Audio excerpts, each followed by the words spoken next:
রাজনীতি যদি অর্থনীতি বান্ধব রাজনীতির কাঠামোর মধ্যে না আনা যায়, তাহলে এই ধরনের সকল বিশেষজ্ঞের আলোচনায় কিন্তু শেষ পর্যন্ত একটা তাত্ত্বিক আলোচনায় রূপান্তরিত হতে বাধ্য হবে।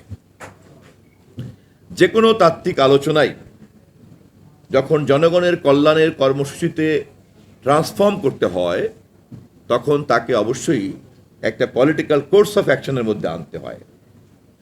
এবং একজন রাজনৈতিক কর্মী, নেতা, একজন রাষ্ট্রনায়ক, মন্ত্রী, মাননীয় সংসদ সদস্য সকলেরই মূলত সেটাই দায়িত্ব থাকে। সকলেই যে আমরা এই দায়িত্ব পালন করতে পারি এমনটা দাবি করব না, তবে এই দায়িত্ব পালন করাই হবে রাজনীতির প্রধান কাজ। তাহলেই কেবলমাত্র রাজনীতি জনগণের কল্যাণমুখী করা যাবে।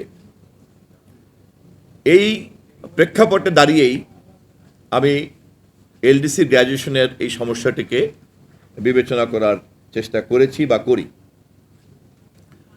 আমাদের দেশে এলডিসি গ্র্যাজুয়েশনের প্রশ্নটা যদি এখন এই মুহূর্তে নাও মোকাবেলা করতে হতো, তাহলেও রপ্তানির ক্ষেত্রে যে চ্যালেঞ্জগুলি আমাদের আছে, অথবা রপ্তানির বাইরে অর্থনীতিকে অন্য কোথাও অগ্রাধিকার দেওয়ার কি কোনো সুযোগ আমাদের ছিল?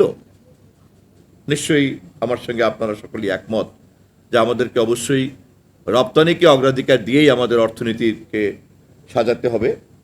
এবং অবশ্যই এটাও আপনারা জানেন যে চ্যালেঞ্জগুলি আমাদের আছে, সেই চ্যালেঞ্জগুলি এলডিসি গ্র্যাজুয়েশনের পরে বাড়বে ছাড়া কিন্তু কমবে না। আমি সরকারকে ধন্যবাদ জানাই যে ইতিমধ্যেই গত ফেব্রুয়ারি মাসে জাতিসংঘের সংশ্লিষ্ট কমিটির কাছে তারা পিছানোর জন্য অনুরোধ করেছেন এবং সেই অনুযায়ী এটি পিছিয়ে যাচ্ছে। আগামী